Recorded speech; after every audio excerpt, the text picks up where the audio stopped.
大家好啊，我係善貴，歡迎嚟到素食好主意。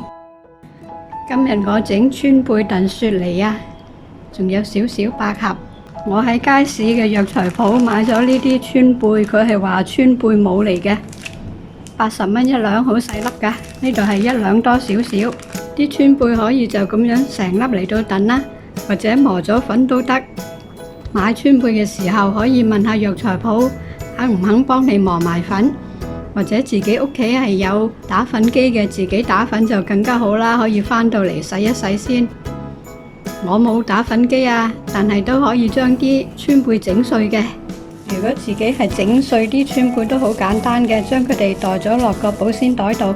我呢個係研麵粉嘅麵粉棍嚟嘅，開頭幾下向下用力扼啦，扼到啲川貝裂咗之後呢，就可以咁樣研碎佢噶啦。係咁樣來來回回嚟到研爛啲川貝啦，已經係見到佢哋扁晒裂開咗噶啦。呢度大概係研咗佢5分鐘咁上下啦。唔知各位滿唔滿意我呢啲手磨嘅川貝末呢？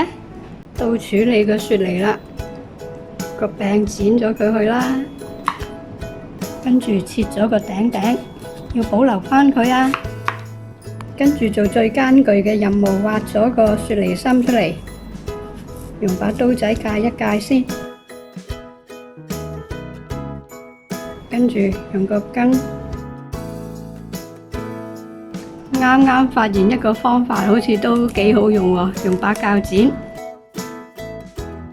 跟住繼續挖佢出嚟，跟住就落啲川貝末落去。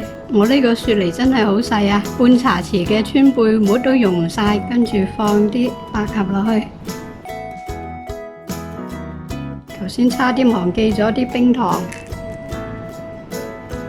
跟住冚返埋個蓋。用幾支牙籤吉實佢啦，跟住將個雪梨擠落個燉盅入邊啦，加啲熱水落去。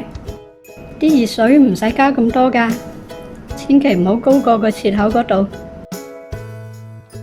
冚返埋個蓋就可以拎去燉啦。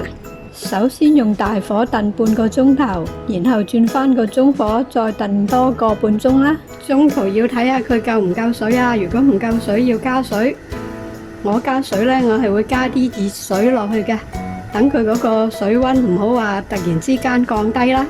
冚返埋個蓋，燉好咗啦，睇下先。掹走3支牙籤。各位如果唔想咁樣逐個雪梨嚟燉呢，係可以將個雪梨切成細細粒，咁樣將所有嘅材料擠咗落一個大啲嘅燉盅度，咁樣就可以燉嚟食啦。我開始食嘢啦，希望各位喜歡今日呢一個川貝燉雪梨啦，下次再見啦，拜拜。